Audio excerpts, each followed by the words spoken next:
Welcome to You, But More Powerful. I'm your host, Rhiannon, and this is your go-to podcast for raw and expansive messages from health, fitness, business, and mindset, and as always, with a little bit of fun sprinkled in. My purpose is to help you step into your most powerful self and build your dream life. You'll gain clarity, connection, and confidence with a whole lot of practical skills along the way. I know you're in exactly the right place to level up, build the body, mindset, and life you absolutely love and thrive in. Let's go. So first up, I kind of wanted to get a bit of an introduction. I know you very well, but it's been a little while for, trying to not pressure you, but kind of pressure you to get you on the podcast. And I was like, you know what? When you're committed to the photo shoot, and for those that are listening that don't know Leanne as well as I do, camera shy is the first thing that comes to mind. And like just trying to, seep into the background a little, and we're all about like, fuck that, we're bringing you full throttle. We're here loud and proud, in the shining lights. But I think, it was like, okay, we're doing the photo shoot now, we're going to overcome that, and then we're just going to get on the podcast, and now you're probably just going to be a regular guest, I think. Let's do it. Why not? Why not face the fear? So give us a bit of a rundown and a bit of a background of where, but prior to us ever working together, like what do you do for work? Where did you come from? Give us that in a nutshell.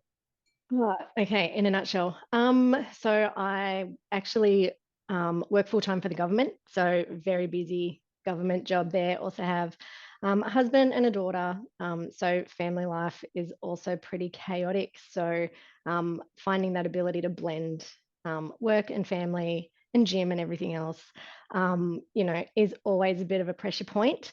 My background, I was always a sporty kid as I grew up, and all the way through high school, all the way into my adult life, I've always played sports, been involved in sports, used to do gymnastics, was always really, really active. I did work in the fitness industry for a few years as well when I first came out of high school. So I got a bit of a traineeship there and used to teach classes in a gym. So that kind of led me into kind of my fitness journey. But once that sort of slowed down, I didn't really get into the gym life per se until about probably 4 years ago. And, I went into the gym, started doing some workouts on my own and things like that. And then I got a PT. So that was a new experience for me. Looking back on that experience now, though, it wasn't the best experience that I did have with a personal trainer. It did actually bring up quite a few fears for me once that PT stopped. So looking back on it and reflecting on that environment was, what's the word I should use, is it wasn't a good, healthy relationship. Now that I look back on it. So there was a lot of fear in relation to food. MyFitnessPal, I was religiously obsessed with it. There was not a day that went by where I didn't track. And I remember I'd been tracking for something like 260 days and I missed a day and I completely panicked. So I had that fear of not doing the right thing, and it kind of led into food phobia, and it just became really, really stressful. So check-ins were stressful and things like that. So there was also no real structure in that training environment as well. So I was never tracking my weights. I was never tracking my reps. It was just, I go into the gym, I'd work with the PT for half an hour, and then I'd go on my way. So I did have a program written out for me, but it was not consistent. It was more about just constantly being in a calorie deficit. So my life for about 19 months was just a calorie deficit. So, I think I was sitting on about 1,400 calories for about 18 months. And I look back now and I think, oh my God, that was horrifying. How did I survive? Going to the gym every day, having that busy life, the full-time job and things like that, and running the family and living on 1,400 calories a day, just not sustainable. And was just a really yeah, kind of just not a healthy environment for me. But I only really established that upon reflection when I started working with you. So looking back on that, because coming to you to work with you was a huge step for me after that previous experience. So, um, yeah, I was really unsure whether I wanted to go down that PT path again. Yeah, yeah. So And it you, was it was it was like, tough. yeah, and that's like thanks for sharing all of that. And again, like I know I have that insight as well, but it is a real thing for a lot of people. And one, like I know it's not my duty to apologize for having a poor experience. And I remember like it's one of those things, whether it be a poor experience with a physio, whether it be a poor experience with a personal trainer, with a doctor, like whatever it is sad that there isn't, you know, everyone just passionate about their jobs and passionate about people when we're working with people. Like that's the reality of it, what it is. But it is, in hindsight, it's always a beautiful thing. And it's good to see that you've come out the other side of that. And, just getting into everything that we're going to chat about today, it's exciting and it's a complete 180. But it is a real thing for a lot of people. Like when you do have a bit of a poor experience in anything, it's like, whoa, I don't really want to go back down that path. But it's like the goals and things that you have, like they're still there. It's just like the way that it was kind of being guided previously, it wasn't really realistic to what you were after really at the time either. No, no, it was very much about their goals for me and not my goals for me. Yeah. Which again, upon reflection, I think, no, that's not really how my goals should have been my priority. And unfortunately they weren't. But again, reflection, hindsight's Yeah. always a wonderful thing. Always Yeah, 2020. You see it back and you're absolutely. like, if only I knew. But again, like I think it's one of those things that, and correct me if I'm wrong, that you probably are really, I don't know what the word is, but maybe proud or whatever it is to look at and go, from where I came versus where I am now. Like you have that kind of bit of a negative experience and then you see like the good, you feel like you can appreciate that a lot more. Oh, absolutely. Honestly, I look at the growth that I've made. I think I started training with you. It was in COVID. Yeah. I remember we were in lockdown in COVID. It was about the August, and I was kind of really feeling like, okay, I need to start working on myself again.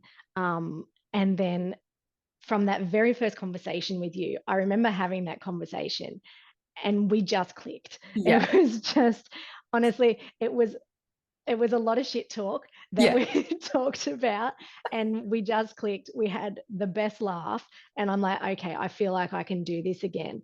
And then the journey has just progressed since there. From that very beginning, I just feel like everything in my fitness life has gone up. Yeah. There's always been road bumps along the way and it's not been something that I've been afraid of though. Whereas previously in that past experience, I would have been. But with you, I know that, there's no BS there. So Yeah. I can come to you and say, things aren't working this week. We're not going the way that we want to go, but it's not a problem. Yeah. We always come back and we always have that solution and that discussion, making sure we're taking that action, whatever that looks like.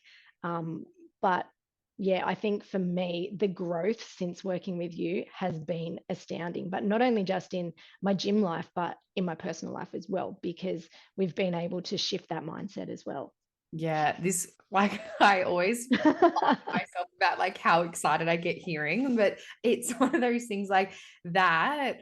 I don't even know how to put it into words. Makes me so happy to hear for you because I'm like, this is literally, in my opinion, what coaches should be there for, to facilitate your outcome, like, and see the growth and the change and everything in your life. It isn't about like what I want. It's like hearing you having all of that flow into other areas. And I speak on that a lot in the sense of like training and nutrition and the things that we learn there with our mindset and our lifestyle shifts really help elevate all different areas of our life.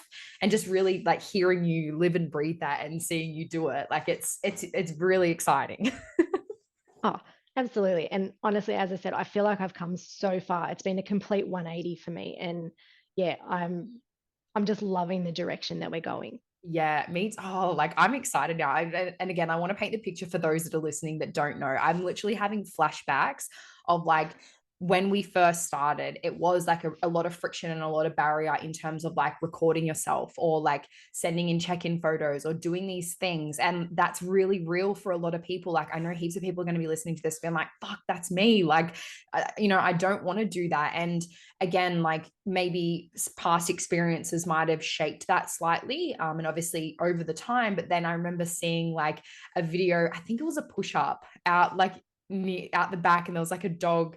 I remember, that was in lockdown. Yep. yes, it was like the first one that sort of came through, and then just being able to see the shift from like resistance there and then resistance to wanting to send check-in photos to then like fast forward, what is it, nearly 2 years later, and it's like at the photo shoot, on the podcast here, like ready to like just going into new gyms, chucking yourself in like out of your comfort zone. Like it's night and day, and it's really exciting. 100%. Honestly, if you would have asked me to do this 12 months ago, I would have said, no fucking way. It's not happening. You are not getting me on there whatsoever. I'm happy to talk to you offline, but we are not making this public. But yeah, the progress over time has, it's just night and day. I'm laughing, and it is funny, and we have a lot of banter in our check-ins and like a lot of conversations. It's funny and hilarious, but it is like that thing of like I know very well that if I did ask you, no chance, you'd be like, nah, not doing it. Like we can hang out, like that's all cool, but I ain't getting on there. And I get it. Like the thing that makes me really, really happy, just for anyone and anyone listening that I hope follows your footsteps if they are feeling that way and knows that they can develop that confidence, is that my big passion is not letting people make themselves smaller or like hiding away. Just be yourself. And yes, some of us are going to be more extroverted. Some of us are going to be more introverted. And, not everyone wants to be like the center of attention in a room full of people, but it's just not quietening your own full authentic self of like, this is just me and this is who I am. And I'm really proud of who I am.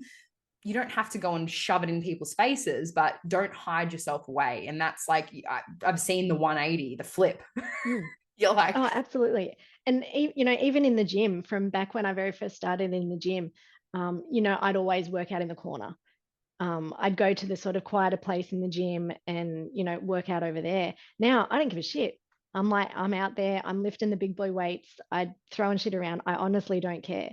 And it's made me build relationships in the gym with people who I'd never spoken to before and things like that. So just having that little bit more confidence in myself and having, I guess, you in the background and in my ear, saying, do this, your cues are always in my ear now when I'm in the gym. What would Ree say? Like, keep it tight, sit back. Yeah, I'm not concerned now about being in that public space. It's okay for me to be there. I've realized I'm not taking up anyone else's space. I'm allowed to be there. And that shift is massive for me. Yeah, that's huge. I feel like I need to like let it land for everyone like to hear that, because it's massive. Like so I know so many women especially, and there's men out there as well, but specifically working with women, majority is that we are like trying to hide away or can't take up that space or not do that. And it's like, we're worried about what people are going to think about our lift, or am I doing it correctly? And like to see that shift over time and be like, it does not fucking matter. And the more that you've developed as well, you probably start to realize, oh, they're not even lifting with the right form anyway. I'm the one nailing it. So fuck whatever. Oh yeah, I'm terrible at that now. I'm like, oh, that doesn't look good. You're back. Then that's it. Like once you see it, you can't unsee it. And that's something exactly.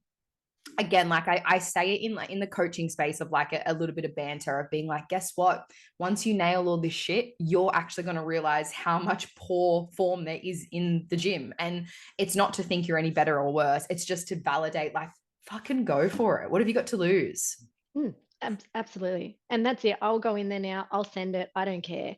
And I have a chat to the people that are there, and we have some banter, but we're all there for the same reason, just to get shit done. Yeah. And as I said, that shift for me was massive.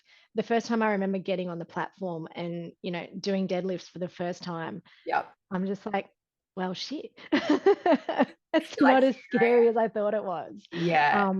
Yes. So yeah, that's a massive shift.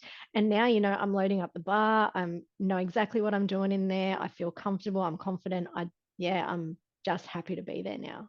It's so good. And like, not to dust over the fact that your deadlift, you literally doubled your deadlift from start of the phase to the end of the phase when we were working Mm, on that. Like, we yeah. parked it, I think, for True Grit. We parked it for True Grit and then we decided to roll that on for the photo shoot. Yeah.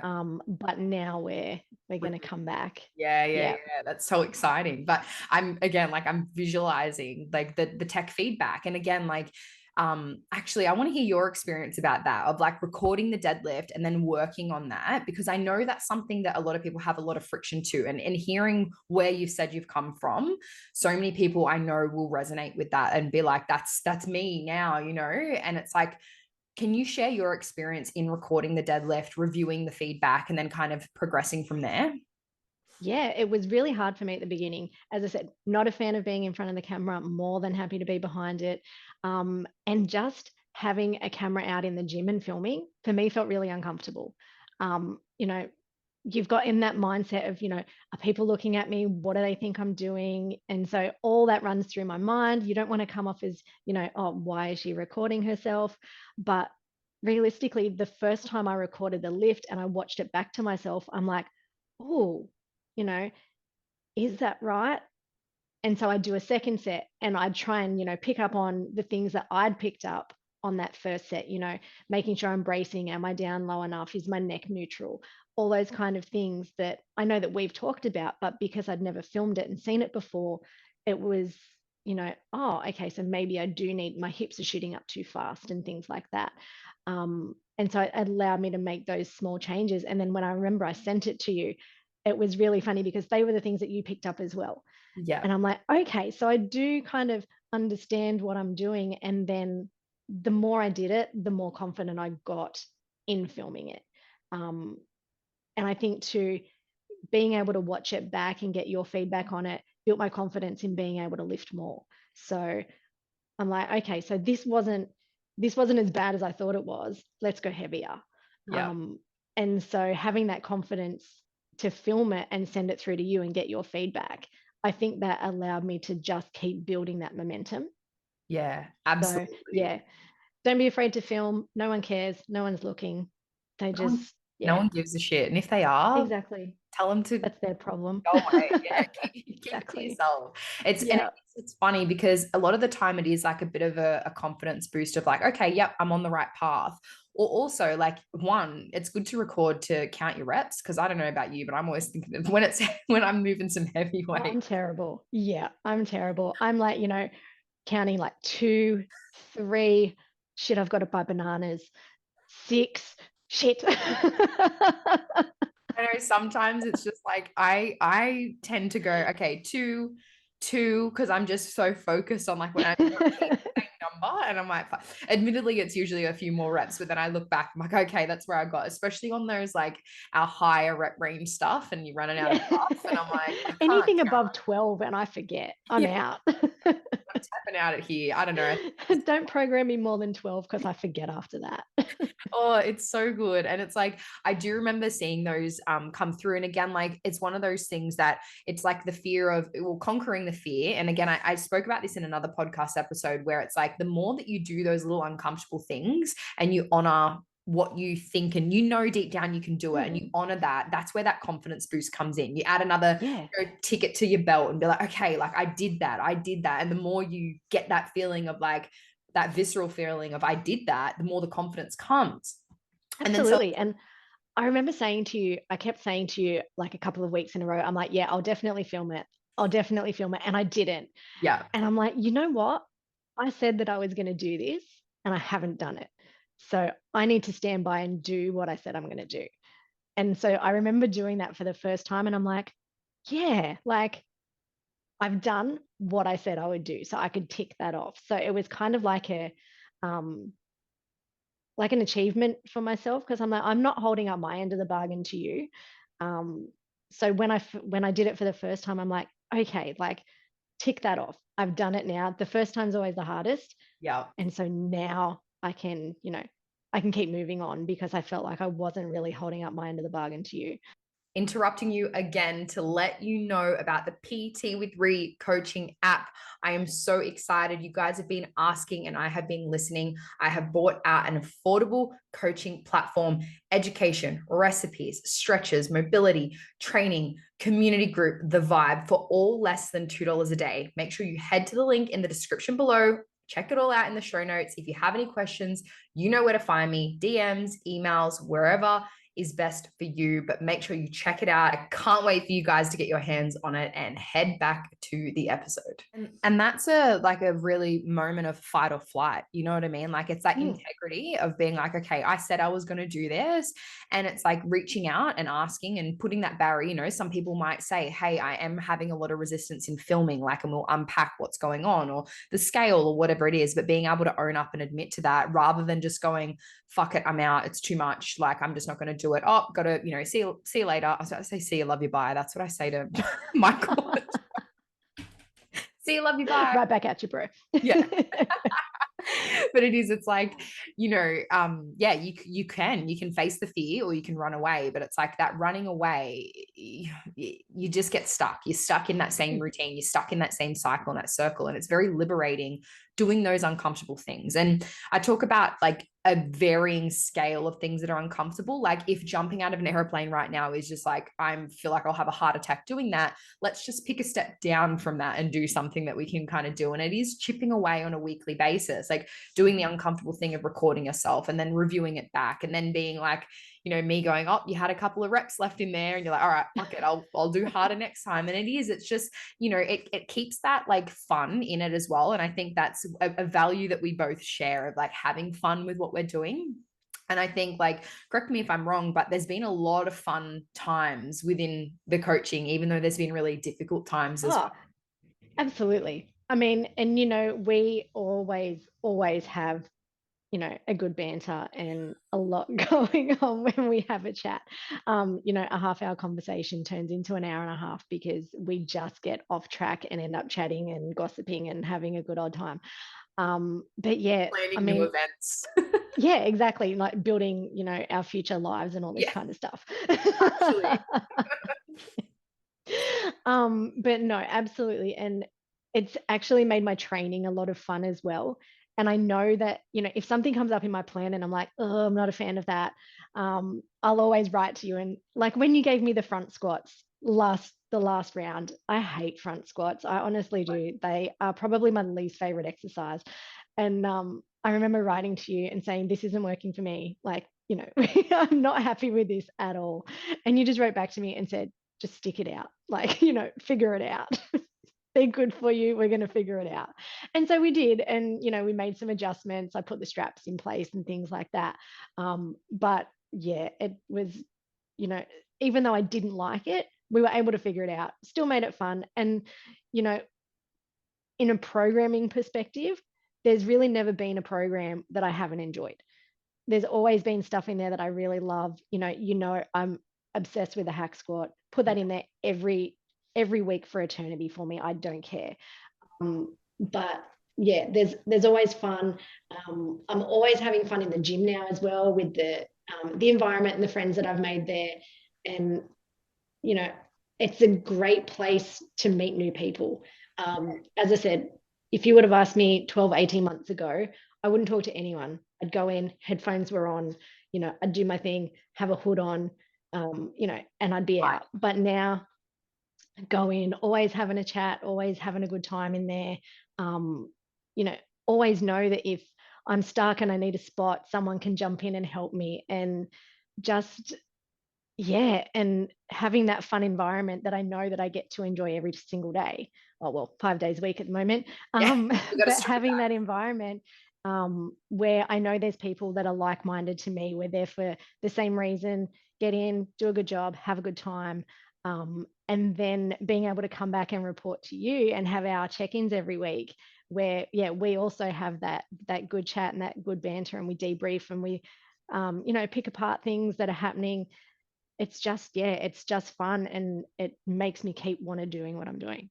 Yeah, no, and that's, I love it. And the fun part is like a huge component. And I think like the programming is like a really valid one to chat with, is because you know, some people might just be like, oh, yeah, cool, let's take the front squat out, right? And it's like, obviously, you got to pick the battles and got to like work out. And sometimes it is a bit of explanation of like, okay, like why have we programmed these certain things and have that discussion? And there's not always like, you must do this one exercise and you're not allowed to change the exercises ever.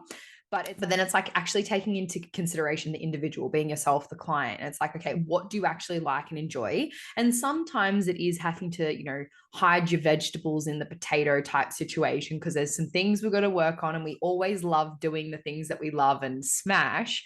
But you know, if we want to achieve these certain strength and physique results, then sometimes there's some other things that we need to work on. And, you know, there's a number of different ways that it can be done. So I guess that's why it comes back to like not just having a generic one size fits all, because that's not going to, you're probably, if you were to just follow something generic, having 52 weeks of the year that you really love and enjoy probably isn't that realistic, because it would have a whole bunch of this stuff that's not individual to you and not, you know, taking into consideration your likes, dislikes, etc.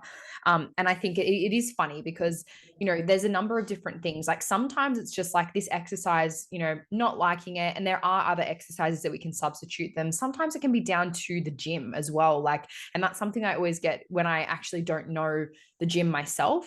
You know, we'll get the girls and, you know, yourself like to go through and video, okay, like what is in the gym? Give me a bit of a, like a 360 view, because, you know, programming different things, it's like, I don't want to program you something that's on one side of the gym and then you've got to go to the other side of the gym. And now you're kind of being a hog. It's like those things are important to, you know, have that communication and feel like not scared to be like, hey, like these things are in opposite ends. It's really inconvenient to try and like manage and work that in. It's like, all right, cool. Like that feedback's important, you know? So we can program something that you're not feeling like you're running around the gym doing an endurance-based workout when you're trying to do some strength training. Getting in those steps.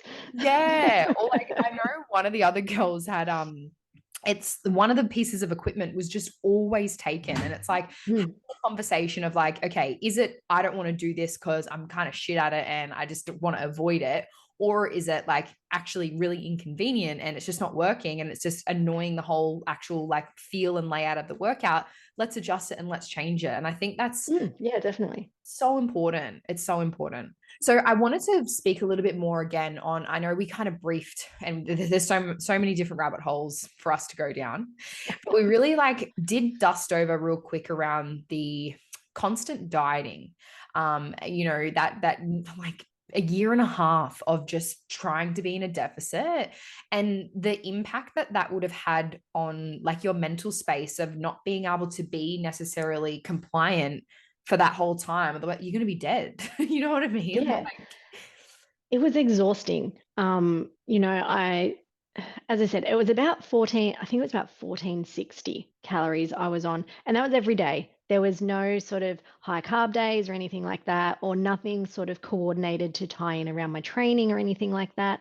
And at the time, I'm pretty sure I was training about 5 days a week. And 5 days a week was sort of on those kind of calories. By sort of Saturday, Sunday, I was just spent. You know, it's really hard to still, you know, go to work every day, train every day, be a mum and a wife and do all the family stuff every day when you're running on empty all the time. And not even that, it was also the expectation of what foods I should be eating. So there was a really high expectation of, you know, only healthy foods. There was none of the, you know, 80-20 stuff that you and I talk about often, you know, having that 80% healthy foods and then 20% soul foods, you know. So things like, you know, pizza and all those kind of things, even sushi and all those kind of things were completely off the table. I remember I told you the story about the advent calendar at Christmas. yes. Yes. So my family and I, we have this tradition every year. We all get an advent calendar. You know, religiously every single year, it's what we do right leading up to Christmas. We all have our advent calendars. And that was a no-go. No advent calendar. I wasn't allowed, no chocolate. And it was really, really difficult for me, but on the, you know, not enjoying that with my family. But on the flip side, I was so, in a way, mentally programmed to not have that food anymore that I felt like if I even thought about it, you know, it was going to ruin everything that I'd worked for. You know, one chocolate for, you know, 25 days was going to ruin all of the progress and all of the hard work that I'd put in. So it was really that it was, Really there was restrictive. just, it was really restrictive. And I'd been like that for a really long time. And I remember um, I remember going out for my birthday, my 40th birthday. I remember that. We went to a restaurant for dinner. And my PT, who was also my friend at the time, came along to dinner. And I remember her commenting on what I was eating and, how much fat was in the food I was eating. Getting And worked up again. I know. And commenting on how much fat was in the food and really just watching every piece of food that I put in my mouth. And it was one special occasion. It was my 40th birthday. And even at the time, I agreed with her. I'm like, oh, maybe I need to, I need to not eat as much. I need to maybe slow down and just eat a little bit of everything that came out and not eat what I was comfortable eating. Because I just felt so um, judged, and so fearful of food that I'd gotten to the point where, unless it was healthy, it was vegetables, it was chicken, it was broccoli, it very, very rarely went in my mouth. Yeah. And then when I kind of broke up with this PT, would have been, I think about Christmas time of, was it 21? 20, 2020. yeah, 2020? 2020 would have been before we were working together. So I think, Yeah, so it would have been about the Christmas, New Year, so 2020, 2021. And I just instantly felt this relief of, not feeling that pressure all the time. It took me a really long time though to get over that. I think the food fear. I carried that for a really long time. I would often find myself, I'd be halfway through a meal and go, oh, should I be eating this? Oh, I don't have enough vegetables on my plate, or maybe I need to swap out some of this mashed potato for vegetables. So it took a really long time for me to get over that. And me, pizza is my favorite food in the entire world. I could eat pizza every so it day for should the be. rest of my life. Yeah. Um, and so for 18, almost 20 months, I didn't touch pizza. I just didn't. And then, it took me sort of a really long time to get over that. But I still think, even at the point where I thought I was over it, that's when I started working with you. But then when we started talking deficits and things like that, we did try a deficit for a while, and I couldn't commit to it the way that I really wanted to because I hadn't really addressed those food fears from before. So I really sort of hadn't worked out that mindset and really bringing myself back to really unpicking how I felt about it. And then, we tried a deficit, and I think we were working on 12 weeks. I think we cut it short at 8. I'm like, this isn't working. We need to I'm not in the right mindset for this. And then when we tried another one, I think it was about maybe 5 months later, I think we so. did only run it for a shorter period. So maybe about 6 or 8 weeks. So we took some baby steps there. And then that one worked a little bit better. And then this one that I've just finished recently that we did for the photo shoot, which started in January, we ran from January through till April. So it was about 17 weeks. Totally different ball game. We smashed that. I think I lost about 7 or 8 centimeters off my waist. I was committed. But I felt so much more understood by you. We'd kind of ironed out all of those bugs and really picked into the weeds about what was going on in the background there, and we were able to make it work. So really having that focus on that 80-20 was massive for me. I didn't feel that constant restriction because I knew, okay, so I'm going to work really hard, but I can still have that chocolate Easter egg if I want to. So it took a really long time. Well, how long have we been working together now? Almost August. 20 months. Yeah. And so it's taken so long for me to get to get to this point and really get to the bottom of all of that and repair all of that damage that was done over that time. And it wasn't physical damage, but it was definite mental, that mental hardship that I went through, and just that fear of food, that fear of not necessarily, um, and the fear of the calorie deficit. I don't want to go back into a deficit because I remember how traumatic it was last time. Yeah. Like, so yeah, I think, but having you there to say, okay, enough's enough. We don't need to do this anymore. Let's go back to something else and let's just focus on this. Let's focus on our deadlift. Let's get strong. Let's build those calories up, make them worthwhile, put them to good use, put them to to work in the gym. So the deficit wasn't the focus, which was massive for me because I'd spent so long with that being the only focus. Yeah. So knowing that there was alternatives to being in a calorie deficit, like maintenance, live in maintenance, it's the best place to be. And now not afraid of potentially going into a bulk. So 12 months ago, that would have terrified me. I'm like, yeah, we're not doing that. I'm not comfortable with that. But at the time, I felt like I wasn't really comfortable anywhere. Yeah. Like the deficit was scary, but the fear of eating extra calories and potentially putting on weight was also terrifying. So it was really, it was a mind fuck. Honestly, it was. That's really Yeah. the only way to describe it. It's that That conflict. I was, yeah, I was kind of not comfortable in either of those zones. So we did spend quite a while in maintenance, um, which was great. So it really allowed me to see that life isn't a calorie deficit. Yeah, and I think that's really powerful for people to hear, is because so many people are just constantly stuck in this, and it's not a fault of your own. Like it is that quite restrictive, like orthorexia is literally a thing of like obsessive clean eating, like just anything, like just what you were saying. And it's like having those kind of disordered behaviors around food, and having, I remember, a lot of resistance in even talking about food. And it's like, okay, like can read the room. It's like, we're not going to push that. Like, let's pull us out. But I think it's really important to hear is like the previous experience that you kind of have shared on, it's like was very much focused around we just need to be smaller and non-existent of ourselves and Yeah. quieten ourselves and dull ourselves. And that's why it's like night and day to look at your confidence now.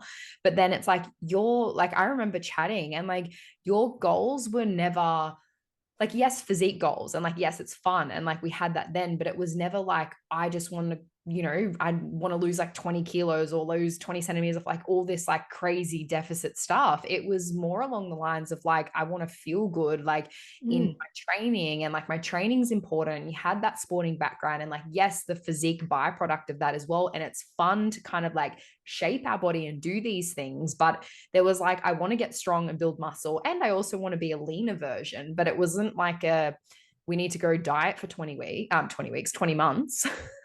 No, and that's the thing. I never wanted to be, everyone wants to be a little bit leaner, but my goal was never to be smaller, if that makes sense. You Yeah. always want to, from my eyes, being strong and being fit and being healthy and being able to, you know, think to myself, in 20 years' time, I still want to be able to hike a mountain if I want to, like have that future planning now. So future me can still go out and do adventures and have fun and all that kind of stuff. And yeah, being fit and strong was massive for me, but I could never be fit and strong during that time because I was exhausted all the time. Um, you know, when I wasn't in the gym, I was always at work. I'd come home, I'd eat dinner, and I'd go to bed because I just didn't have enough fuel to keep going. No energy for Um, anything else. yeah, I was a professional sleeper. Yeah. Honestly, I was. It's not a bad I would, job. hey, I can still do it now.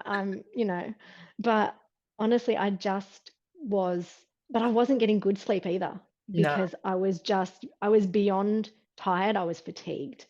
My body was run down. I was run down. My brain was exhausted because it was never getting enough food and fuel and things like that. Um, it was just a constant cycle of rinse and repeat and exhaustion. Yeah. Um, I'm it's fucked. Like and obviously I know we've spoken about this so much, but even just hearing more of your, like, more of the mindset around this stuff, it's a huge shift and a huge change. And like, just being able to have the conversation around the foods that you were eating. It's like, let's have a look at what's happening, obviously, in this, the most recent successful fat loss phase. It's like, okay, let's see what kind of things we can tidy up. And I know that, especially those that have worked with previous coaches, I do get a bit of resistance, and not always. Like, I'm not saying bad things about, all coaching, not at all. I don't mean it in that way, but someone who has maybe potentially had a more restrictive approach and like, no, only do this, especially with someone like yourself, hard worker. I want that to the dot. I want to, hit 120 grams of this and 100, it's like, you're going That to take that. perfectionist mindset, Yeah, it can be which is detrimental in itself sometimes, yeah, especially in that kind of situation. like, we want to use it for good, not evil. And it's like, let's focus on the stuff. Like, let's use that perfectionist with our lifts in the gym rather than our food on that night out. And I'm like, oh, it just flashed back. I'd love to hear your perspective actually on, I know that we all went for dinner after the photo shoot. And I know we're kind of jumping around between a lot of stuff here, but that's us. So fucking keep up with it. We might put some timestamps on this episode, but I'd love to hear like the experience that you had, obviously, with your 40th birthday, comparatively to the experience after the photo shoot, in terms of eating out and eating dinner, and that either judgment or lack of judgment. Like, what was your experience there? Again, night and day. You know, me 2 years ago would have pre-planned. I would have looked at the menu. I would have decided what I was having. I would have put it in my fitness pal as best I possibly could to know exactly what I would have been eating on the night. I probably would have restricted through the day. So while we're at the photo shoot, I wouldn't have, I probably wouldn't have eaten anything because I would have known I was going out for dinner that night. So it would have been super restrictive. I would have had a protein shake for breakfast, maybe, um, you know, 3 tomatoes. yeah, like, Yeah. 3 tomatoes and a piece of cheese throughout the day, Yeah. and then still would have only had one thing off the menu for dinner, Yeah. because I would have been so scared of going over my calories for the day that, you know, I would have been stressed about it the entire day. Yeah. Potentially also ruining the photo shoot because I would have been constantly under that food stress for dinner that night. Yeah. Stressed, bloated, Now, uncomfortable. Like, yeah, like, and just panicked in myself because, what if it's not what I've tracked? What if it's higher than I've tracked? What if I'm going over and I don't know it? So all that kind of food fear and phobia would have been on my mind the entire day. But this time around, when we went to the shoot, I didn't care. You know, I knew I had looked at the menu a couple of days before and I was having this, and this. it was a beautiful menu. Yeah. I know. I'm like, I can't decide. So I know Ailey was with me. And so her and we got, I think 4 dishes between the two of us and we shared. And I Yeah. didn't count a single thing. And I even put that in my check-in. I'm like, these calories for this check-in don't include Saturday and Sunday. But people need to hear your physique remained the same. Yeah. Yep. And No I one knew told that when I got home, if I measured myself on Monday morning and I'll be like, ooh, but I knew it was only temporary. It was absolutely. because I ate, 2 dishes with cheese in it the night before. And it wasn't going to be an issue. It was just bloat, was going to go away. So just that whole shift. And it was really funny because I remember thinking to myself, oh, I'm going to have this, this, and this. And I remember my daughter coming into the room and going, what are we having? And I told her and she's like, I yeah. love it. She was just so excited. And yeah, just thinking about that compared to what it would have been, 2 years ago, I don't even think I would have gone to dinner. Honestly, I probably would have stressed myself so much throughout the day that I would have potentially gone, no, it's possibly not worth it for me because I can't track 100% to the calorie of what I'm going to eat that night. Yeah. Um, So and yeah, restrictive. as I said, that MyFitnessPal obsession was, yeah, really unhealthy, Mm. really unhealthy. I hope you're enjoying this episode. I just wanted to take a quick break to let you know how you can work with me. I currently have places inside of the Glow Up program. If you don't know what this is, it is a completely personalized programming, nutrition, and education online coaching service. I've specifically designed this to help women get strong and shape their physique, whether that's lose fat, build muscle, or both. The Glow Up is best suited for women who love lifting, but haven't ever had their programming or nutrition customized specifically to them. Maybe you've dabbled in some classes or you've seen some results from PDFs and other app programs. You want to get better, more efficient, and long-term sustainable results, all whilst learning a whole heap about your body along the way. Maybe you've had a coach before, but you're still struggling with overtraining, undereating, and that all or nothing fixed mindset approach. Nothing is ever good enough, and you want to be able to hit those results without constantly crashing and burning or just burning the candle at both ends. To claim your spot, DM me the Glow Up on Instagram or hit the show notes for your application form. I'll be in touch to let you know for a good fit.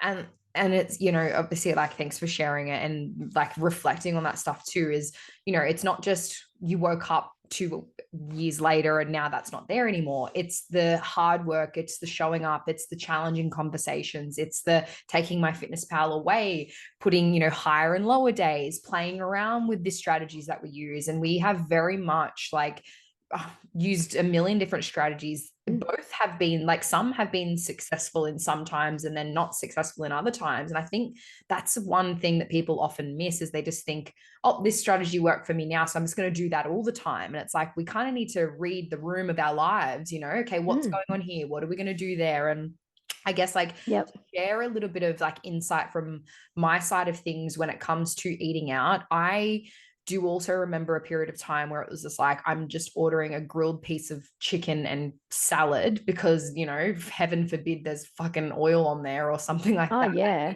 Do you want dressing? No way. Yeah, all of it on the side, right? And so I'm not demonizing that, because sometimes that actually is helpful when I am going out and it's not like it's in a fat loss phase and it's not something that I really care for eating much. I'm simply just eating a meal out. Yeah, I'll order a piece of chicken and salad and dressing on the side from a much more educated and empowered space of the decision making around it.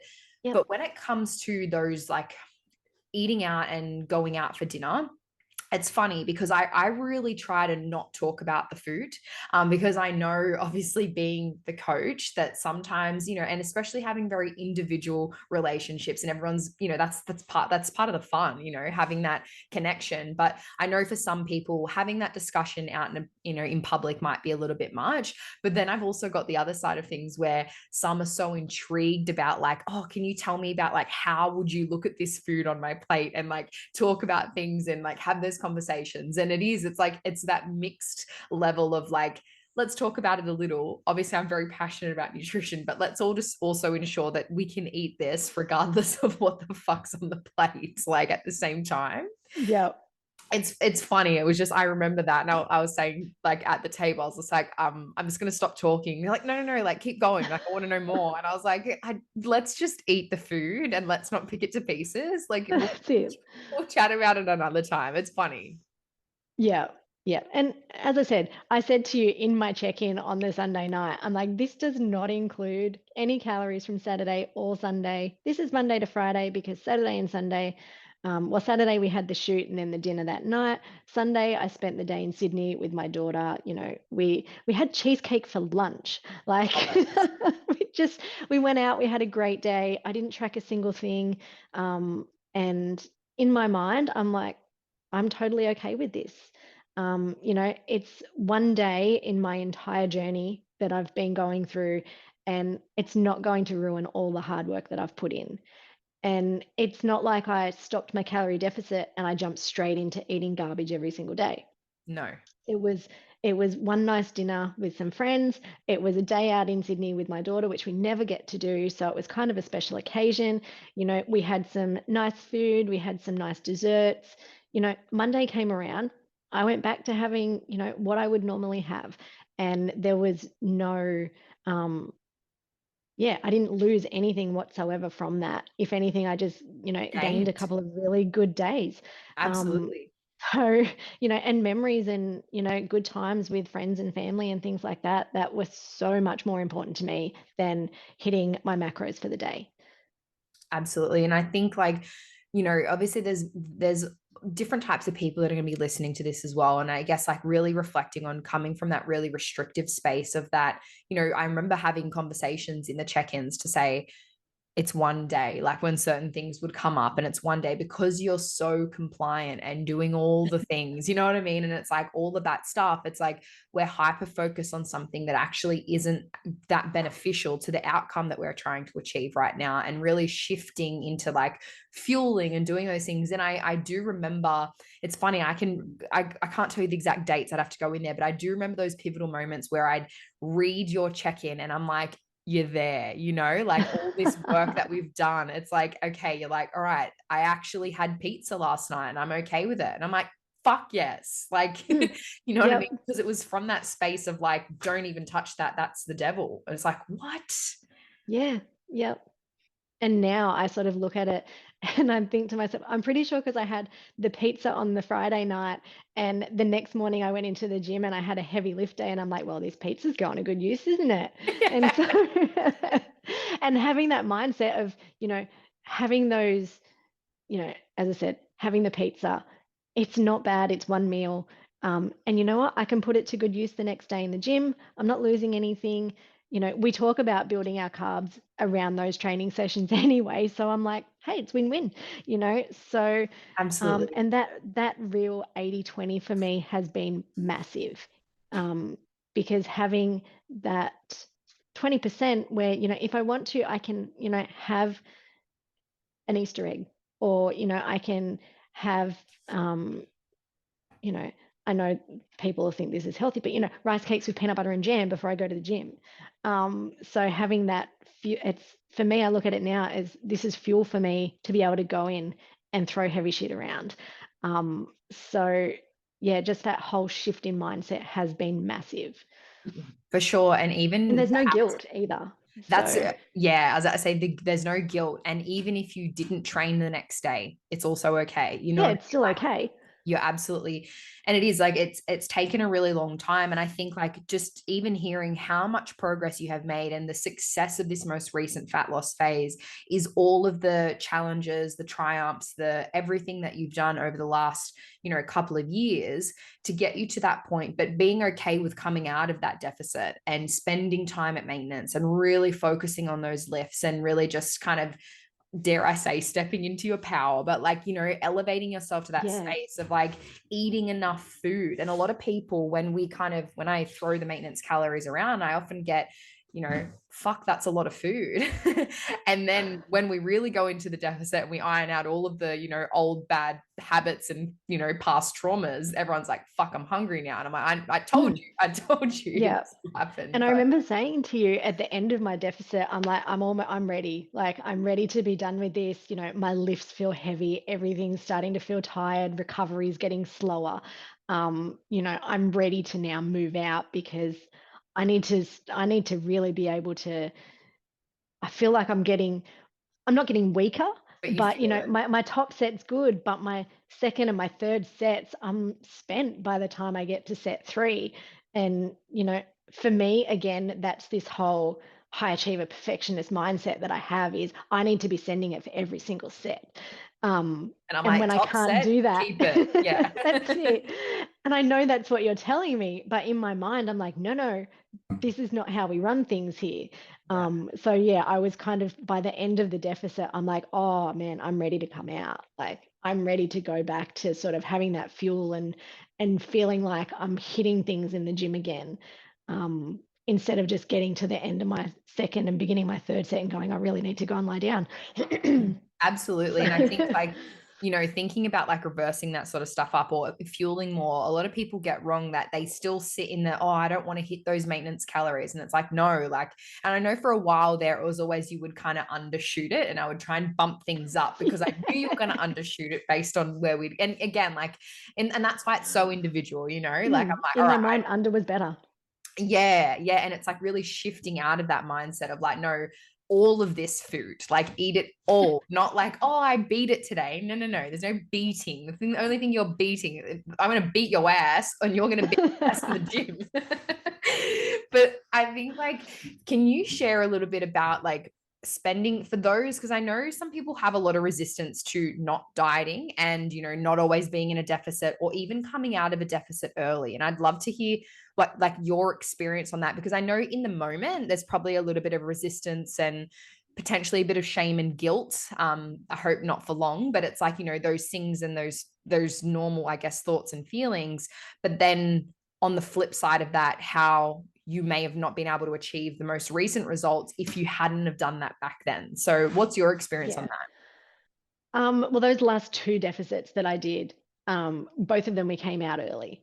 And the first one was about 4 weeks early. The second one, I think, it was only about a week or two, Yeah. but it was still early. And yeah, it was really, really, it was a huge mental struggle for me because I'm like, the first deficit, I was still in that place of deficit is a place to be. Tracking those calories, having that obsession, really, locking it in and making things super restrictive. But on the other side of things was, in the back of my mind was I still carried that fear from before. And so I knew that being in a deficit was, to me, deficit meant there was no fun. Structured training. Yeah. Yeah, like everything was hard. So it was a real mental struggle for me because I felt like I wasn't giving it everything that I knew I needed to achieve what I wanted to achieve. But on the flip side, in the back of my mind, I'm like, no, this is the right thing. Because I still carried that I have to be in a deficit. deficit. Deficit is good. Yeah, And yeah, so yeah. and so that's why when you and I remember having the conversation with you because I'd done a check-in and in my mind I'm like, no, I need to talk about this. I need to book in. I need to call you because I was just so torn between and staying in the deficit, but feeling like I wasn't really committed to the deficit. Um, and so I remember talking to you on the phone and we kind of nutted it out and sort of said, this is how I'm feeling. I'm feeling like I'm not as committed as I should be. And you're like, cool, let's pull out. Let's just drop it and let's move on. Let's focus on something else. Get us out of that mental restrictive stage and work on something else. And that's when we really started to focus on chasing that deadlift. Yeah. So we just shifted our priority there to something that was more away from focus on calories, more on how can we use calories to better improve your strength. So that's when we really knuckled down and we did I think we did 2 cycles of real heavy deadlifts for, we ran it for about 16 weeks, I think. I think about And that. in my mind, that helped me so much because I was lifting so heavy and really chasing those big numbers that I couldn't have been able to do that if I was in a deficit. And Yeah. it kind of made me realize that, okay, you've got to keep feeding yourself if you want to keep doing this. And And letting it go of was, the scale as well. yes, the scale for me was like a noose around my neck. Every day I jumped on the scale and every day I would get frustrated because, I'm in a deficit, but I'm not losing anything. And I know we do measurements and things like that, but I just felt like the scale was just weighing me down. And so for a while there, we just didn't use it. We're like, okay, let's get rid of it. Piss it Let's off. It's not, not helping yeah, us. not focus on the scale. Let's get rid of it. Let's just focus on, our measurements and our lifts and how we actually feel as opposed to a number on a piece of equipment that adds no value to my life whatsoever. It Absolutely. doesn't define who I am, or it doesn't make me a different person because it went up by 200 grams. No, So that was a huge one for me to be able to let that go. And I think we brought it back slowly. I think we only weighed in a couple of days a week to be able when we decided to bring it back in. And now it means nothing to me. It's just a number. I know that one day I'll get on And if I had, a big lifting day yesterday and my muscles are fatigued and there's some fluid retention in there, I might be up, 1.5 kilos. Or, if I'm moving into my cycle and I know that I'm going to be bloated and, maybe 2 kilos up, but I know that in a week's time it's going to drop back down and, it's all normal. Yeah. So again, that took a lot for me to, I remember saying to you one time, we were I think it was the second deficit, and I went up like 500 grams, and I'm like, oh, what's happening? And then I'm like, no, it's normal behavior. Just calm down. Like, fucking chill out. I It's think okay. it is like good to check yourself, but I think it's also like good to hear is that there's a lot of resistance around scale, and especially if we see things go up and I won't go into all the details about things that impact it, but it's like using it as a data point rather than a self-worth point, because that's completely not what it is, right? But then also realizing, okay, there was a bit of work to be done. There's other things that we're kind of trying to chase right now that are more priority for us, maybe setting boundaries within work life balance, all that kind of stuff. We should probably talk Oh, the about boundary that. setting. Yeah. Is because then it's like we removed it, but then when we were able to be ready to read it for what it is rather than have this hold on us, that's when we bring it back. And I feel as though just in my position and working with a lot of people and then speaking to a lot of people about this stuff, is that there's the resistance in bringing something back because it took so much out of us before. And I think it's really important to explain that when we're in a more informed and educated and new place within ourselves and our life, it can actually be a really positive tool to help us make better decisions, whether this be our scale or whether this be our MyFitnessPal. It's like for in a period of time, we might need to, loosen the reins and remove it completely. But if we always just leave it to be this looming thing, it becomes this massive cloud over our head of like, well, fuck, if I ever do that again, I'm going to be back to square one. Whereas being able to bring that back in, and I actually was watching your scale purely because I was like, all right, let's just make sure I know that we're going to be fatigued and tired. We're a little bit stressed coming into the photo shoot. Like I know this is a big thing for you. And I saw the weight stay consistent for a couple of weeks and you said nothing about it, and I was like, here we fucking go. Like we are It on. just didn't matter. Yeah, Yeah, the it measurements were moving. had no bearing on my life whatsoever. Yeah, It was just a number on a page that we track for, we just track for data purposes, as you said. As you said, the numbers on the measurements were coming down. I was feeling good.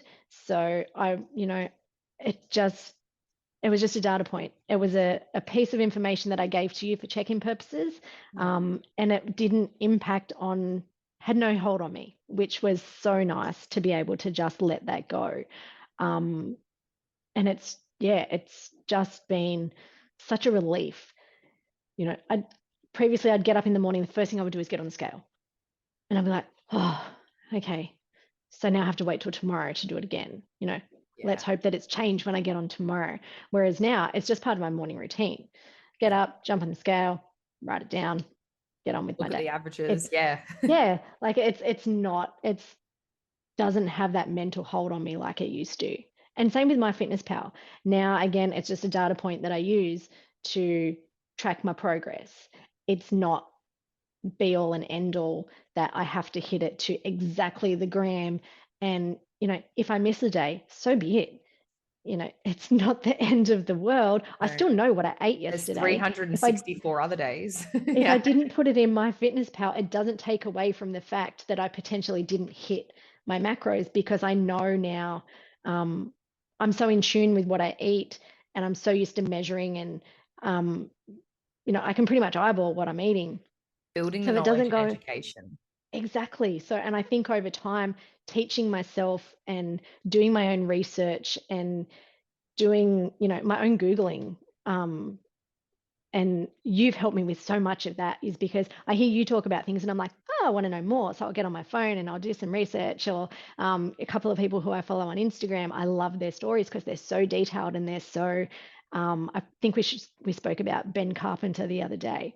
Yes. Obsessed with him because he's so into the facts and the data. And for me, The that's research. massive. Yeah. Yeah. He's got that foundation, and I love to listen to all the things that he says, because I find him super knowledgeable.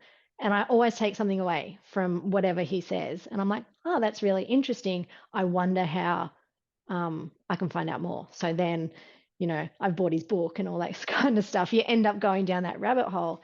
And God forbid if I get started on YouTube, like, you end up on the YouTube I spiral. know. Um, Oh, but yeah, like knowledge is definitely power in that space there. Like, and I think my absolutely. knowledge working with you has increased and it's given me that confidence to let that other shit go. It's so good to hear, like, just that you've found that. And again, like, self-led, like, hearing and sparking something, or even bringing stuff back to give you credit where credit's due. I know that you'll drop in, I have heard about this, or you might shoot it through and be like, oh, what do we think about this? Could we try something like this? And I think that's so important, is because, like, I'm not going to sit here and say I know absolutely everything. I am the elite of the elite. Like, what the fuck? No one is really. Like, we're always learning and growing. And especially, being able to be like, hey, like, I actually don't know about that. Let's investigate more. Or just having those conversations, I think, are so valuable, and are often missed, I think, in general life, like, not just a coaching relationship. Absolutely. Think we're just like, oh, okay, it is what it is, and don't challenge that belief or have any deeper conversations around it. I really wanted to talk a little bit more about the photo shoot, the experience there, the confidence, the shorts in particular. I think that's a very, very important point. No rules about when we can and can't wear shorts, guys.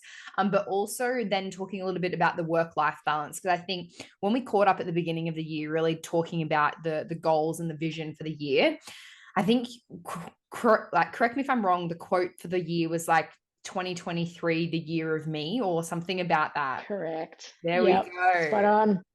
It is.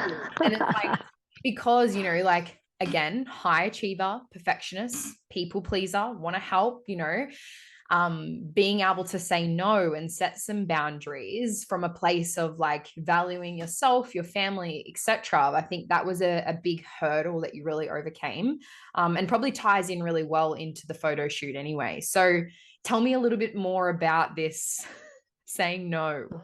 Yeah. So, yeah, as you said, I've I've got a super crazy busy job, and at the end of last year, it was taking up so much of my life. Like I was doing, you know, 40, 50 hours a week. It was just intense. It was super stressful. We had a lot going on. And it just kind of felt like it was eating into my personal life. As you said, I'm not one to say no. I'm not one to leave work unfinished. I'm notorious for making sure that everything I have to do is done. And at the time, the work that I had to do really outweighed the time that I had to do it. So I was spending a lot of time at work, to the detriment of my family, my health, my training, everything like that was kind of falling to the wayside because work was just chaotic. And you and I had spoken about, setting boundaries and, really expressing, um, that this wasn't practical, it wasn't sustainable. And I found that super challenging because for me, setting that boundary in the workplace was really hard because I did have that um, perfectionist mentality. Like, I really have, I'm really opposed to letting people down and not doing a good job and, a really high work ethic. So I kind of saw that as a reflection of me personally. If I wasn't going to um, be giving everything that I thought they wanted from me.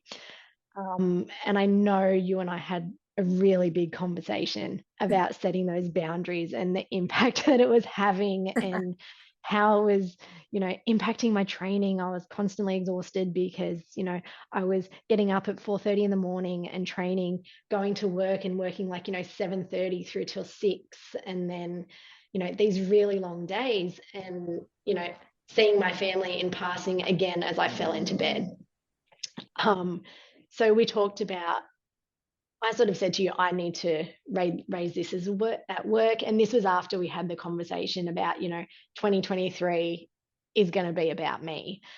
So yeah, I ended up going back to, I made a couple of notes and things like that of things I wanted to talk about when I met with my boss and, really saying to her, look, this isn't working for me. I know how busy we are, but this is not sustainable. It's not healthy. I'm working all of these hours and not being able to take time with my family, and it's impacting on, the things that I enjoy outside of work. So, going to the gym, spending time with my friends and my family, and, really spoke to her about what kind of solutions we could come up with in the workplace that would allow me to basically have my personal life back. Because for a period of time there, I was work. That kind of became my personality for a little while there, because I was so committed to that. So yeah, really drawing back on my lack of commitment to my family, my lack of commitment to the goal that I'd set for myself. So kind of having that moment of going, no, this is my priority. So yeah, anyway, going back to my boss, sort of, really outlining, this is what's happening. These are where my goals are outside of work. And I feel like work is really impacting on me achieving what I need to achieve. And so that was kind of a difficult conversation. It was not necessarily a difficult conversation, but it was difficult for me personally to have that conversation. From her side of things, it was perfectly fine. Yeah. She totally understood. But in my eyes, I felt like I'm just letting this team down. This is something that I've committed to. This is my work. This is my job. This is my livelihood. How dare I put myself as a priority? And then upon having that conversation with her, she's like, yeah, this is totally fine. I can see that, you're overworked. We don't have the capacity to manage this demand. And she totally got it. So in my eyes, I'd built it up to be this massive thing. But when I took it to them and we spoke about it, it really wasn't as big as I thought it was going to be, because in my mind, again, that high achiever professional mindset got in my own way. I So I remember us having like some pretty not intense combos, but a lot of conversations around like just challenging that perspective and that belief. And I think why I feel so confident to have that challenging combo is because I was once in that position of like, I am work, I yeah, work hard. I'm a hard worker. I identify as that. So, okay, if you want me to work for 20 hours straight, I'll do it. And I'll do that's it. something I Yeah, still have to pull myself up on, even today, I'm like, yeah, oh, I'm just going to work until midnight. Like it's a little bit different. Obviously, this is fun stuff, but that high stress environment. But I remember sort of challenging that perspective and that belief of, it's from a place of like fear of like, okay, I'm not holding up my end of the bargain. But then when you flip the other side of that coin and you go, actually, I'm actually doing a disservice to my whole team unless I actually voice up and speak and be like, hey, you're a solutions focused person. So this is the thing. You're not a complainer. You're not a whinger. no, It's like you're solutions focused and going, hey, like I can see here that yes, this is impacting me from a personal standpoint as well, but also like reflecting on that within the team. We're all quite overworked. There is a really large demand. Like, what are the things that we can do as a business to find a solution to fix this? Like, can we automate things? Can we delegate stuff? Can we change things around? And like that mentality and that mindset is completely different to stamping a foot in the ground, being like, no, I just want to sign off at work at 6 p.m. because I want to go to the gym. And it's like yeah, shifting that, it's like that's that little pivotal moment of like, it's not all about me and I think I'm hard done by, because that's where that self-talk comes in to be like, oh, it you're just does. whinging. Yeah, Yeah. And that's yeah, not. and that's the thing. I didn't want to feel like I was whinging. I don't want to be the complainer. But when I looked at it and I thought, you know what, across our entire team, this is not sustainable. We Yeah, need to come up with a way to make sure that everyone is being able to see their family, but the work is still getting done. absolutely. So, and it was really good because we were able to have a really frank conversation with the leaders in our team to be able to um, basically come up with a way that everyone was able to, you know, Win. and yeah, everyone was able to win. And there's still days where I will work through till 6 o'clock, but Absolutely. it's not every day, and Yeah. it's not impeding on my life now. So, You have I that better know that balance. yeah, that work-life balance is so much better now. And especially for my family, because there was a period of time there where I would see them for, and maybe an hour or 2 hours at night, and that was it, because I just couldn't drag myself away from my commitment to work. Yeah. Whereas now I've really reshifted that focus to, okay, I've got a commitment to work, but what's my commitment to me and what's my commitment to my family?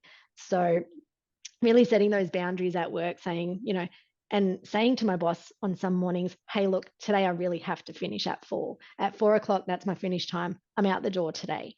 Yeah. But, maybe on Thursday, if there's things we need to catch up on, I can stay back for half an hour or an hour. But really saying, look, these are my commitments outside of work. Can we work around that? So having that flexibility, if they still need me, great. But if there's a day where I can, cut out a little bit early, then I'm going to do that as well. So just having those boundaries and having my boss understand what my commitments are outside of work. And it was really good because I actually spoke to her about the photo shoot. Yeah. When we started talking about it in January and February, I said, look, this is coming up and this is what I'm going to need to do. And especially coming to the tail end of the shoot, there was a period of time there at about the end of mid-March to end of March where we were getting absolutely hammered at work. Yeah, I remember. We were I I was remember like, oh. telling you, I was like going in and I was working on a Sunday and starting work at like 5 o'clock in the morning and things like that. And I remember saying to her, there was a time where she's like, look, what have we got on tomorrow? I'm like, I can't commit to this. I'm going to the gym in the morning. I'm like, I'll be in at 9.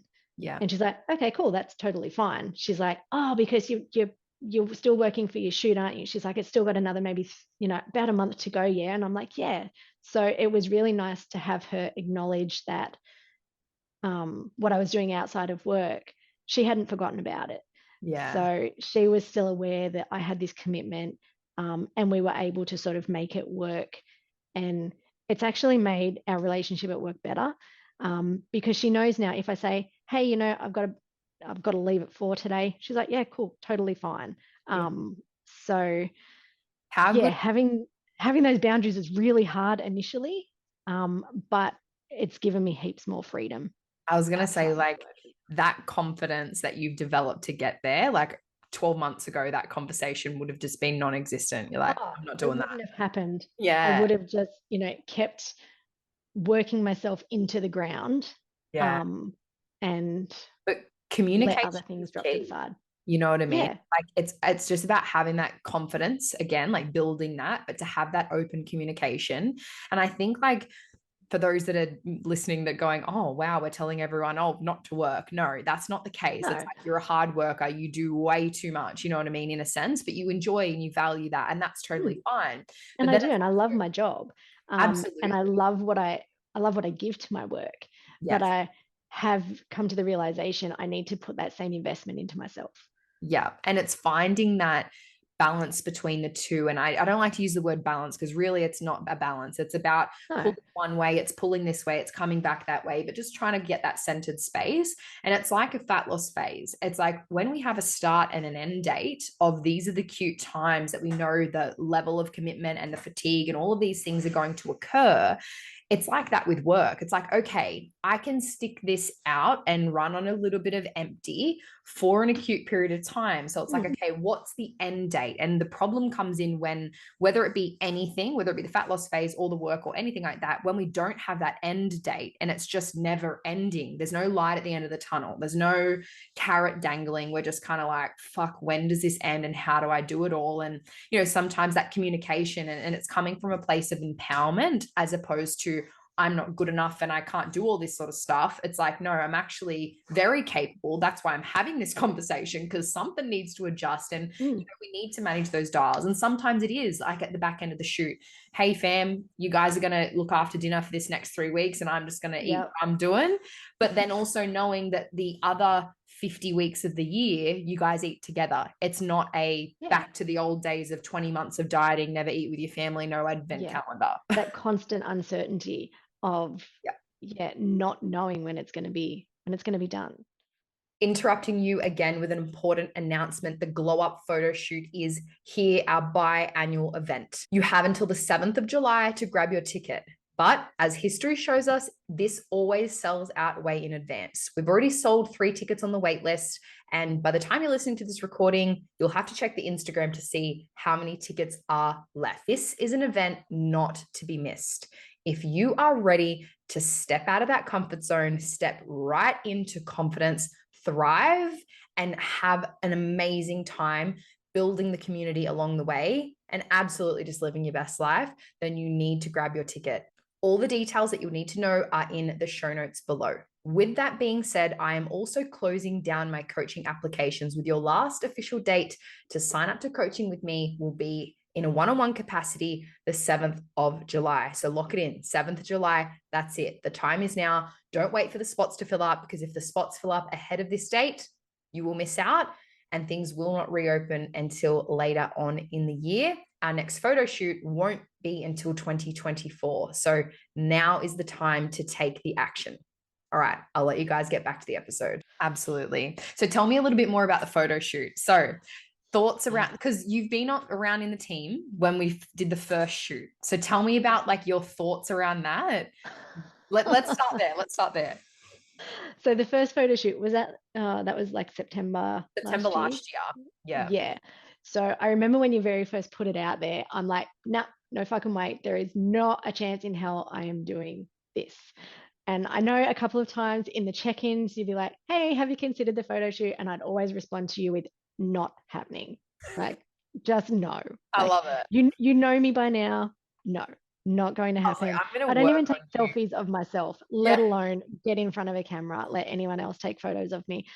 And, you know, you kept asking a couple of times. I'm like, dude, stop. Like, we're not doing this. I was like, how much can I push the friendship here? And so, yeah, I was like, no, get out of my face. We're not doing this. And I remember I was looking at the photos and everything, and I'm like, they, you know, look like it was awesome. Everyone had a great time, you know, have at it. Totally down with you guys doing this, but it's not my jam. And I remember when you started talking about the next one, which was I think the end of last year, you started talking about it. Yeah. And you're like, so are you down for this one? And I'm still like, not really keen. And it's like I knew that, like deep down, I was like, I know it was way deep. Yeah, I know. It was like this like all the way down. And I'm like, the more I ask, and the more you're like, oh, it's slowly gonna come to the surface. I know, and I honestly, I'm at the point where I'm like, she's not going to give up until I say yes. I'm like, you are persistent as fuck, and you just kept harassing me every week, and I'm like, you know what? Fine. I'm like, I'm not going to be happy about it, but I'm going to do it, even if I scowl the entire time. Fine, just to get you off my back. You're like, I'll take a cookie photo. I'm just going to stand here like this. And then, you know, we started talking about the lead up and, you know, what it'd look like and how we were going to start prepping. I think we said from the end of January. Yeah. Once you and I started talking, I think it was just after New Year. And I actually decided on my own that I wanted to start a little bit earlier.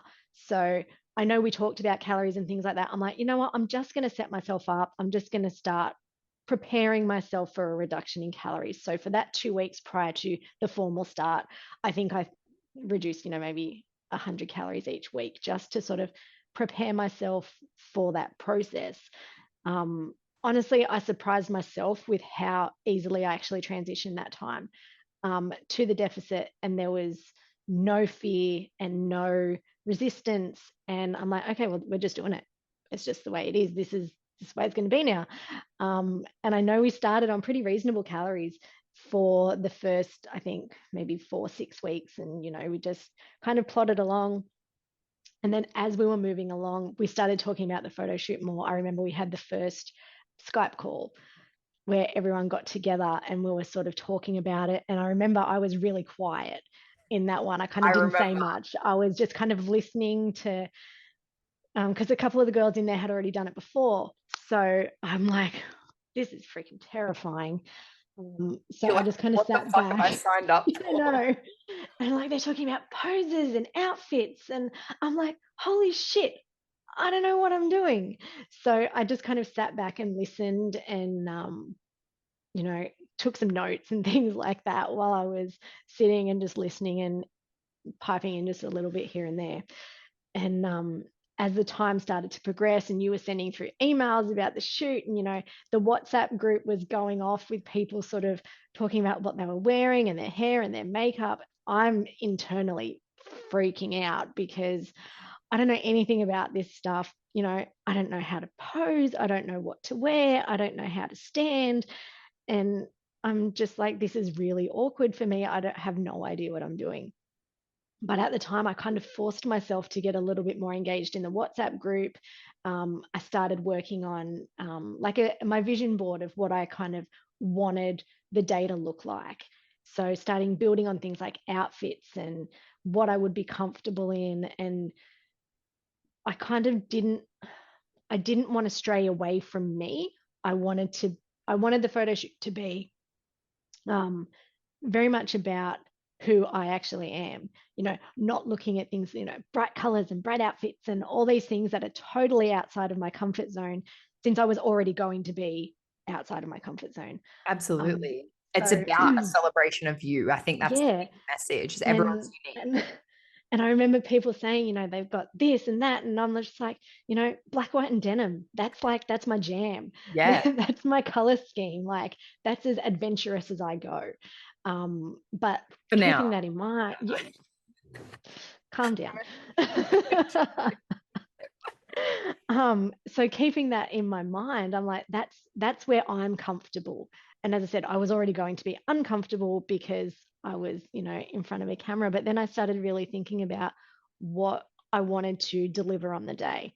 So pulling a couple of things together and pulling some outfits. And in one of our check-ins, you're like, what are you going to wear? And I'm like, I'd love to wear short shorts.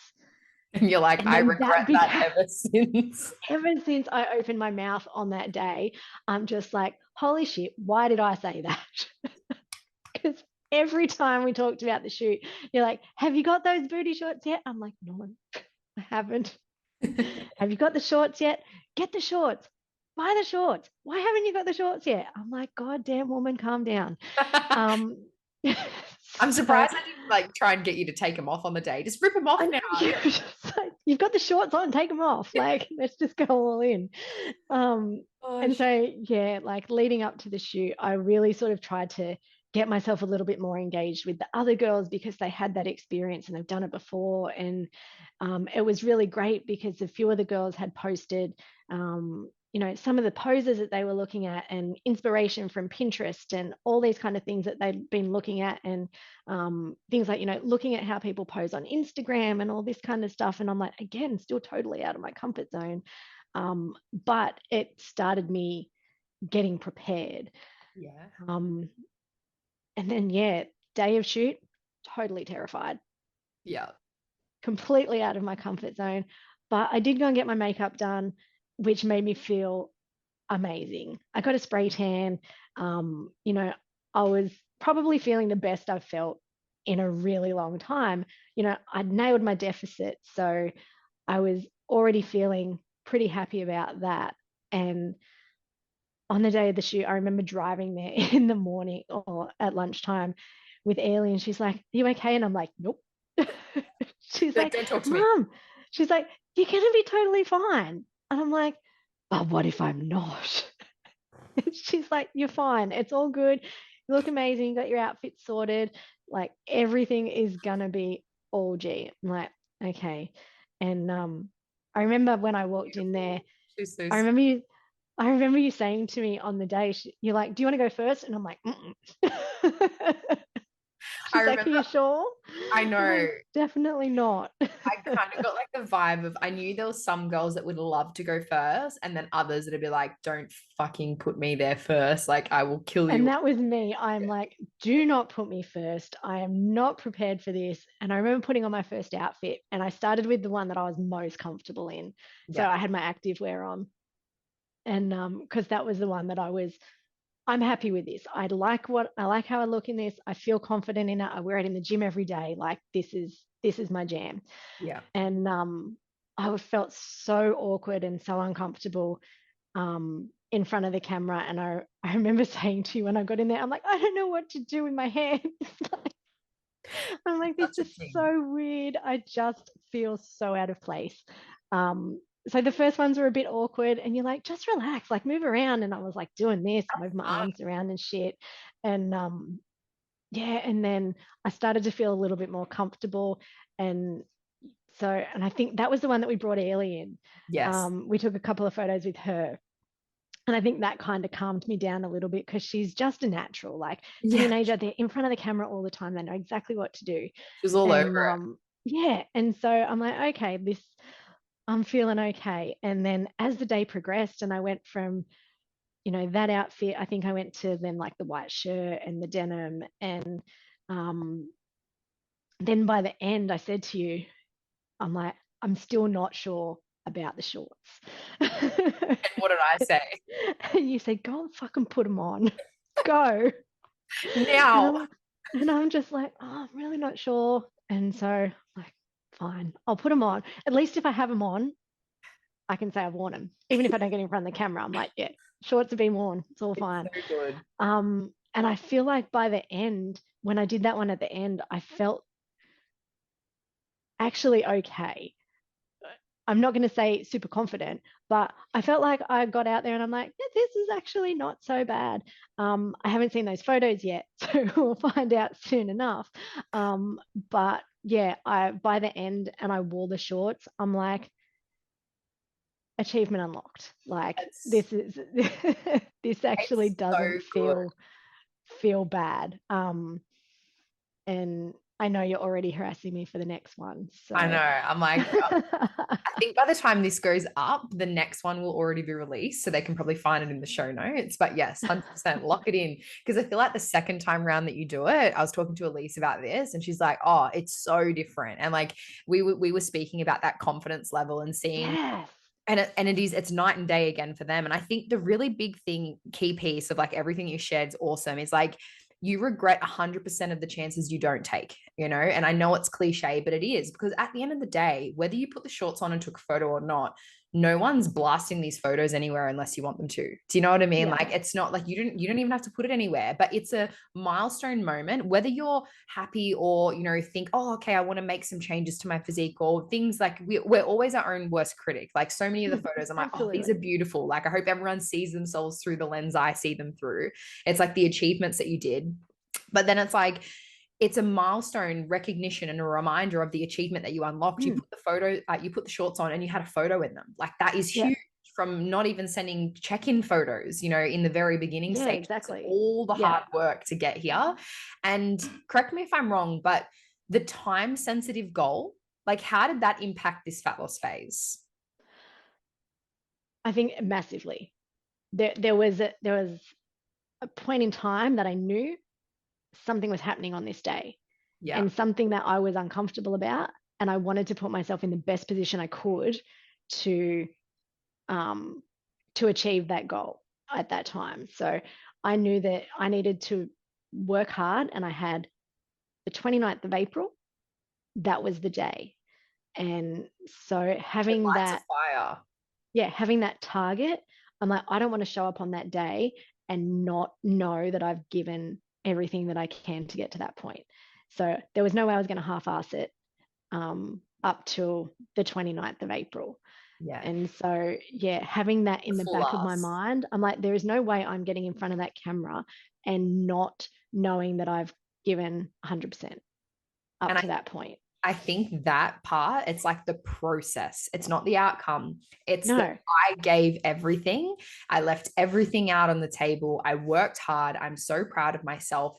And it's that's the thing that gives it, not the numbers, not the what we achieved. Like that's all amazing and it's awesome. And you smashed it. Like I think we set a 6 centimeter waist goal and we got 8. Like, hello, thanks for coming. But it's all that aside. It's the process. It's the process took part in. It's the boundaries that you set. It's the confidence. It's the engagement in the WhatsApp. Like that was going off. Like it was so much fun. But it's like, it's all of those things that you did to get to that point. Yeah, and that's the thing. It's like making sure that I've ticked those boxes along the way, knowing that the end goal was I have to stand in front of a camera on the 29th of April, but everything that led up to that added so much more value. Absolutely. Yeah. Oh, I'm just so happy. I can't wait for the photos. I can't wait for the next. Me either. It's low key. I'm sure I can edit it out if it's not correct and come in with a thing of actually it's this date. Should be the 27th of October. So you heard it here first. Start date is around like the July mark. So it's enough time post Spartan. There's a lot and before it gets hectic towards the end of the year. But anyway, it's been fun. It's been fun. Like this whole experience. And I'm glad that obviously you felt that way too, but it's just that confidence that you get from doing those uncomfortable things and pushing yourself out of your comfort zone. And I just even noticed a shift off the back end of you being at the photo shoot. And I'm so glad we booked this in well in advance because it was like, okay, well, I'm going to be talking about this on the podcast with her a week later. Like, fuck, I'm putting in the work. Like, and it is, it's learning that about like, you know, I know for some people, if I had booked this in a different circumstance, like it's reading the room and having the pleasure to work with you for a longer period of time is that I get to learn that, you know, and I'm like, okay, like I know I can push this here and this is actually going to be beneficial rather than you feeling like you're going to crumble under any kind of pressure. So, you know, it is building that over time and being able to kind of read that room and read the person and you know, the coaching relationship too. But I want to talk about like what's next. So what have we got going on coming into the future? Oh, what's next? So at the moment, we're reversing out of the deficit. So slowly just upping the calories, just getting back to maintenance. And then, yeah, sort of going back to that deadlift focus, I think. You know, we're chasing those big numbers. We want to, because that's been on pause for so long. That's sort of, you know, I really want to get that deadlift. You know, get that 100K. Let's go. Which is the target. And it's I know, right? It's out loud now. It's in the universe, so everyone knows. But yeah, really chasing that 100K but just that big focus on strength, building muscle hypertrophy, you know, all that kind of stuff, because we're now not tired, we're not in a deficit, we're not, you know, hitting that first set and then tapering off. Everything is going to be, you know, hit max wherever we can. So yeah, exactly, sending it every time we go into the gym. Yeah, just being out of that deficit and just, yeah, living a good life for a while. Absolutely. That 100 kilos is going to come quicker than you realize. Like, I'm so like, and that's the thing. It's not just like, yes, the pause of like the specific strength focus, but everything that you've done leading you up to this position. It's like now we're in an even better position in terms of our overall, like, you know, muscle mass and physique and everything to be able to express this strength. It's really exciting, you know, for you to be able to get there. And yeah, we'll have to book in another episode once you've smashed that. Because I know it's coming. Strength leading into Spartan as well, because we've got Spartan in September. Yeah, it's all happening. It's all happening. There's a lot going on. That's the time goes so quickly. I think people don't realize is like, you know, 16 weeks, literally click of the fingers. No time at all. So it's good to like break things up and have those overarching, like, and realizing that you are capable of achieving these things. I think that's one of the big things, that the common theme for everyone, just in the feedback from the shoot of like, fuck, I did it. Like whatever that I did. And that's the biggest thing for me was actually showing up on the day. Because up until the day before, I'm still not sure about this. Yeah. I still might turn around and drive home. Yeah. So the fact that I actually showed up on the day, and then got in front of the camera and did it was massive. It's so massive for me. I actually, as we start to like wrap things up, I'm gonna ask you if you could give yourself a piece of advice after think about you in like just before we started working together, so call it August 2021. from the experiences and stuff that you have now, like what advice would you give to yourself then, and for those that are resonating with who you were then? Don't live your life in a calorie deficit. Preach that. Amen. Like, do not, it's nice temporarily, but it's not a way to live. Eat the food, lift the weights, throw the heavy shit around. Just don't live in a deficit. It's not sustainable. Absolutely. It's a short time, not a long time. Exactly. Yeah. Short, sharp, get the fuck out. Done. That's it. And we're like, all right, get the fuck out of there. All right. So now I'm going to go with a couple of little quick fire questions for you, and then we'll see where that goes. I know it's been a really long time now, but we'll see. So we already know that the hack squats you go to. What's your favorite body part to train? Oh, legs. Yeah. Yeah. Any muscle group in particular? I like quads. Yeah. Muscle mummy. Yeah. I love it. I like the quads. I like the butt. Yeah. Just legs. Anything Legs. lower body. Yeah. It's a good time. Everyone sits on the fence. Some people love training legs. Some people hate training legs. Like there's like a mix. We've got upper and lowers. What's your favorite TV show? Ooh. TV show. They only ever had made one season of it. It's called Firefly. It's an old one. Oh, I think it was like the early 2000s. It's kind of really weird. It's going to sound crazy. It's a space western, sci-fi western. It's got Nathan Fillion in it, if you know who he is. I don't. I'm really bad. It's actually really good. It's kind of all the characters in it are really good. Highly recommend. It's not going to be for everybody, but it is my favorite, and I watch it regularly. I Probably love it. At least once a year, I'll rewatch this whole season. It's like my go-to. Yeah. What? It's like my show. Oh, sorry. What is your bucket list item? Like just one bucket list. Oh, go to Japan. It's so nice. I've had the pleasure. I had to cancel my trip because of COVID. I remember. So yeah, I'm still sad about it. Yeah. Do you have any plans booked in? Oh, we're just trying to work out when we can organize it because Ailey's going into year 12 next year. So it's just kind of finding the best time to go. Yeah. Oh, it's so beautiful. I love it. Is there anywhere else that you'd love to travel to that you like haven't been to yet? Japan's on the top of the list. I'd really like to do, I love Asia. So I love all the Asian countries. I've been to a few, but yeah, honestly, give me a round the world ticket and just let me go. Me too. Let's go. We'll start recording podcasts. I love it. I really want to go like to Antarctica. I parked that until 50 because of the price of it. If anyone wants to go have a look, it's like 15 grand for like a week for one person. Yeah. And I want to do the Kokoda track like that. It's a 9-day thing that you can do. Anyway, there's so many places. So I was like, I feel like there's too many. Honestly, I couldn't list. Japan is the first one though. As soon as we get the opportunity, we're out.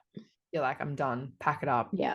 All right. Exactly. Well, I know you've probably got a lot to do today, and we're way over time, which I'm not mad about. But that's we were gonna be. I knew it too. I was just like, oh shit, we might even have to break it up into a part 1, 2, and 3. But it's been absolute pleasure to chat, and I know that a lot of people will get a lot of value and resonate with a lot of stuff that you've said because it's so real, and just to see you on the other side of it now is fucking inspiring. Like I'm saying it for everyone because it really is. Like, and you've put in the work, you've done the work. It's just. Yeah, it's awesome. It's exciting. It's exciting to see what's next. And 100% we're going to have a before and after of first photo shoot versus second photo shoot. I got you now. Lock it in. Thank you so much to everyone listening. No, thank you. I appreciate you having me. Anytime. We'll get you back. Don't worry. All right. Peace out. Thank you for listening to the You But More Powerful podcast. If you're determined to continue to expand and grow and reach heights you never thought were possible, you'll want to make sure you're subscribed so you'll never miss out on a single episode. If you loved today's, I would absolutely love your feedback and to see you tag @YouButMorePowerful_podcast on Instagram. See you guys in the next episode.